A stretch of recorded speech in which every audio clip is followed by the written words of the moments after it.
இந்த கேள்வி பாத்தீங்கன்னா டிஎன்பிஎஸ்சி எக்ஸிகியூட்டிவ் ஆஃபீஸர் எக்ஸாம்ல கேட்ட கேள்வி.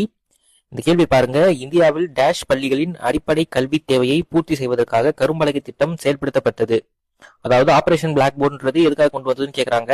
அதுவும் ஸ்பெசிபிக்கா எந்த ஸ்கூல்ஸ் கொண்டு வந்ததுன்னு கேக்குறாங்க.